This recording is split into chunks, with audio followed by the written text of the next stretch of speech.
Assalamualaikum warahmatullahi wabarakatuh. Halo teman-teman, sebelumnya izinkan saya untuk memperkenalkan diri.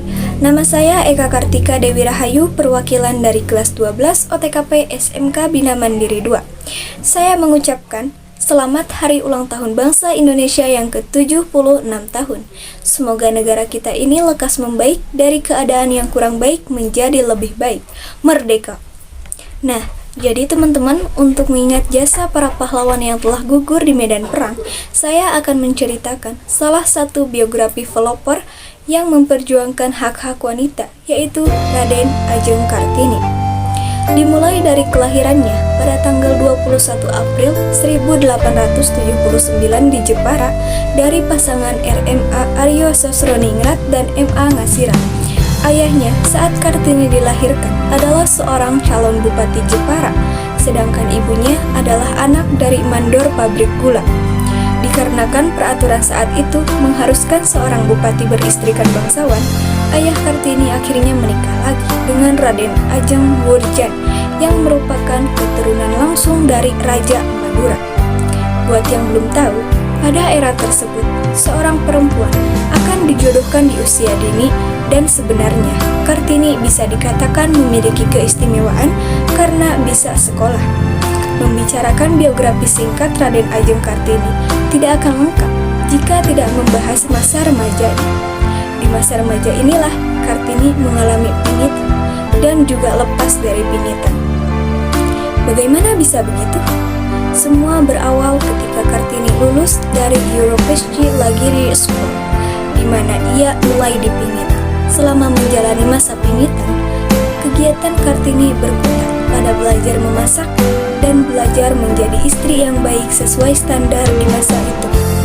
Ditambah dengan bujukan dari Nyonya Mary of Windsor dan Peter Shiptop, akhirnya ayah Kartini memutuskan untuk melepasnya dari pinitan. Selepas dari pinitan, Kartini mulai membuka sekolah untuk para pribumi. Hal yang saat itu masih sangat asing. Bahkan awalnya Kartini hanya memiliki satu orang murid saja sebelum akhirnya bertambah. Seiring berjalannya waktu, tidak hanya membuka sekolah, Kartini juga aktif menulis dan melakukan korespondensi dengan sahabat penanya yang ia peroleh dari hasil memasang iklan di surat kabar. Surat-surat yang ia kirimkan tersebutlah yang sekarang bisa kita baca dalam buku Habis Gelap Terbitlah Terang, yang berisi surat-surat Kartini kepada sahabat-sahabat penanya di negeri Belanda sana. Dengan diterbitkannya surat-surat Kartini, suaranya pun makin lantang terdengar dan semakin banyak orang yang terinspirasi. Setelah bertahun-tahun memperjuangkan semangatnya dan mengalami berbagai tantangan, termasuk kegagalan meneruskan pendidikan, Kartini menikah dengan Bupati Rembang pada usia 24 tahun. Setahun kemudian, pada tahun 1904, Kartini meninggal beberapa hari setelah melahirkan anak pertamanya. Sepeninggalnya, banyak sekali orang yang terinspirasi dan terus melanjutkan perjuangannya.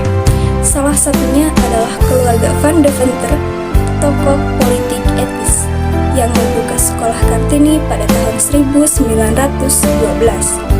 Dan berkat jasa-jasanya, Presiden Soekarno mengeluarkan keputusan Presiden Republik Indonesia nomor 108 tahun 1964, tanggal 2 Mei 1964 yang menetapkan Kartini sebagai pahlawan kemerdekaan nasional, sekaligus menetapkan hari lahir Kartini tanggal 21 April untuk diperingati setiap tahun sebagai hari besar yang kemudian dikenal sebagai Hari Kartini. Begitulah cerita singkat tentang Raden Ajeng Kartini. Semoga kita semua bisa selalu mengingat jasa para pahlawan yang berjuang untuk memerdekakan tanah air tercinta Indonesia. Saya pamit undur diri. Tetap patuhi protokol kesehatan dengan memakai masker, mencuci tangan, menjaga jarak. Sekian dan terima kasih. Wassalamualaikum warahmatullahi wabarakatuh. Merdeka!